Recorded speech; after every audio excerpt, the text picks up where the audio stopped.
Very good morning to you and welcome to another episode of Enterprise Morning on Enterprise Television. I'm Chinyere Igweodu. And I am Henry Igwebike. So quickly, let's look into what we have for our newspapers today, and right after that will be our main conversation also for today. Right. So while we get everything all sorted out, please do well to visit our website at www.enterprisetvnews.com. Like, comment, and follow us on all our social media platforms at Enterprise TV7. Yes, so our guest today to do justice to our newspaper headlines is Emeka Madunago. He is a journalist and also a public affairs commentator. Welcome, Mr. Emeka. Good morning. Good morning, Hello. Emeka. All right. Thank you. Yes.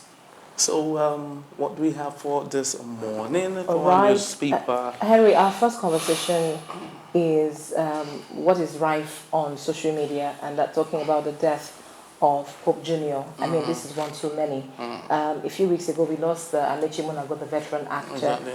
Before then, we lost Mr. Ibu. But this one was avoidable, Henry. And then, looking at the story yesterday, it first broke that he passed in Anambra State, where they went for a shoot, and they went on the boat ride. He made some videos and posted on his X handle.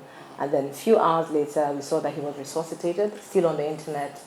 We were, at least that brought some sort of relief. But, waking up to the shocking news or sad news that he finally passed, not just himself, but other cast crew, sort of, raised a lot of questions. But I'm glad that you are, also a movie producer. Yes, I am. So I think you will give us an unabridged knowledge as to how this entire thing is done.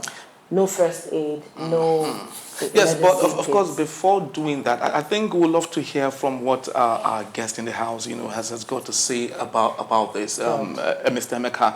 I understand that obviously is inevitable, but at the same time, don't you think that as humans, we can, through a good, responsibility and taking good care of ourselves, we can, to some extent, prolong what seemed to be inevitable, which is that. Well, thank you very much. It's really unfortunate what happened. Nollywood is believed to have started formally in 1994 with Living in Bondage, the movie Living in Bondage. But before that, you had Chief Hubert Ogunde and other productions here and there. But the industry known as Nollywood, is believed to, by some people to have been narrowed down to that point. 1994 to 2004, I think it's 30 years. For an industry that has lasted for 30 years, is an industry that by now should have come of age. It's an industry that the Nigerian government, whether federal, whether state, whether local government, should take a closer interest in, because that represents part of our soft power. Every nation has a hard power. The military, the intelligentsia, and all of that, the economic giants and all of that, those, strong aspects. But there is a soft power. Your fashion, your movies, your music, your culture, your cuisine, and other things. That if you look through history, countries have used these things to stamp their influence across the world. Now,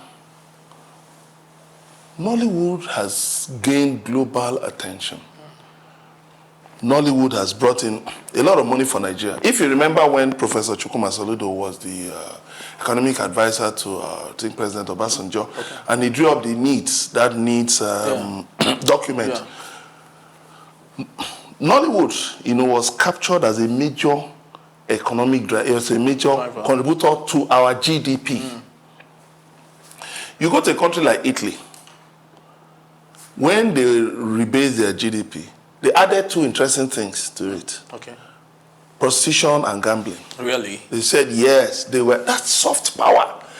That those things were really adding good money to the Italian economy. So they had to be recognized. Now, what I'm saying is, unfortunately, Government has been only interested in taxing content creators, taxing Nollywood, taxing producers, directors. Government has not sat down with these people to say, wait a minute, how can we make this industry better? How can we better protect the practitioners? How are there amendments in our laws we can make so that younger people can be interested in going into the industry? There was a time in our history when, if you went into acting, you are an outcast. Your parents will say you are a reject. But now, young people who are dying to be on TV, just to be on TV. I know young people have told me, Oga, if you can put me on TV, look, I'll do anything to be on TV. What are we talking about? This is now a wake-up call. This unfortunate incident that happened yesterday was clearly avoidable. Look at the way those guys who went to shoot, Odoondo, a.k.a. Junior Pope, and his colleagues were packed into a small boat to go across the River Niger. Then there was a video recorded which was uploaded on Instagram. Now, when news about his death filtered in, I saw it within a few minutes, after it was, put online. And I started searching, as a journalist, I started searching. And lo and behold, I just said, why this? And I saw the video of where they were packed in. And I was now wondering, if people who are inviting you to a movie shoot don't care about your safety, don't you care about your safety? This is not about portioning blames. This is about the fact that, you see, us as Nigerian professionals should begin to adopt international global practices, international standards. That's why you see models insure their noses, insure their mouths, insure their legs. You see artists insure their voices. There's a man who is just a coffee taster for one of the big coffee companies in the world. They insured his throat. Yes, for $10 million, the company, to make sure he will be in a perfect condition to continue to, distinguish between different varieties of coffee. Why? Because they want their business to remain at the top level. So you can say, no, I will not get on this. If you can't get a helicopter to ferry us across and back, or get a proper boat to take us across, sorry, I'm walking away. You dump the money. Junior Pope was not a small practitioner in Nollywood now. He was also a content creator with funny skits and all of that. Yeah. So I believe this was just clear. This thing made me so sad throughout the night. Really? This morning, I just managed to organize myself because I was just saying, what is all this? Very avoidable. Yet So again, sorry, Mr. Emeka, about that. Yes. Really, you have submitted inter alia the need for government to step in and upscale in terms of totally help the industry Right. to overhaul itself. Right. But speak to the response of what happened when he passed. That's banking on the information from social media. Now we were told that, or I read somewhere that the villagers immediately brought some native doctors to resuscitate him and then get back his life from maybe the river goddess or something. That is still under investigation. Sketchy. Do you think that was the best response as a people in 2024? Is that first aid? Well, I must tell you one thing. Healthcare in many states in Nigeria is at an abysmal level. Abysmal level. You don't have ambulances. You saw the explosion that took place in Ibadan. Right. But the state government has said we have bought ambulances, we have equipped hospitals and all of that. Victims were being ferried in open Hilux vans. And people were asking, where are the ambulances this state government said it had bought? If it was the son of the governor, would the governor allow him to be ferried in an open Hilux van? That is how we commonize human life in Nigeria. That's how we don't treat human life as if it is anything. That's why you see some people, they just get so fed up and they leave this country because they just believe we are deliberately incapable of just doing these basic things to keep life going. That's why you see avoidable tragedies, avoidable accidents, and they tell you that's the way God wants it. You've not talked about the villagers. What was the business of the villagers? Exactly. Very true. The person who organized the movie, I remember when Amaka Igwe, legendary Amaka Igwe died. Kai, I shed tears. Why? They were on a set, and she suddenly had a health crisis. Before they could muster medical help, she had gone. I now said it openly. I said, government should ensure, it should, if possible, a law should be passed about, add Nollywood shoots to the law on occupational hazards, on safety at, just like you have safety on construction sites, exactly. you ought to put on personal protective equipment, safety sites, at construction sites, oil drilling sites, name it. This thing should also apply to where movies are being shot, to where music videos are being shot, to wherever you have creative enterprises. Exactly. Such that you must have a medical team on ground. It doesn't take an arm and a leg. If you're going to shoot in a village, there's a local government there, there's a health center there. You have youth corpers who are medical doctors. You can actually, Nollywood is influential. You can actually use your influence. Even go to the Commissioner of Health to say, sir, we are going to have a movie shoot. Can you please, as a complimentary service, please avail us of an ambulance? Can you please help us to get a proper boat? Then add to it, when you're making your budget for a movie shoot, because I've had to sit down with, there's a friend of mine who is a movie producer based in Paracourt. We've sat down and worked out a budget for a movie, hoping for when the resources will come in.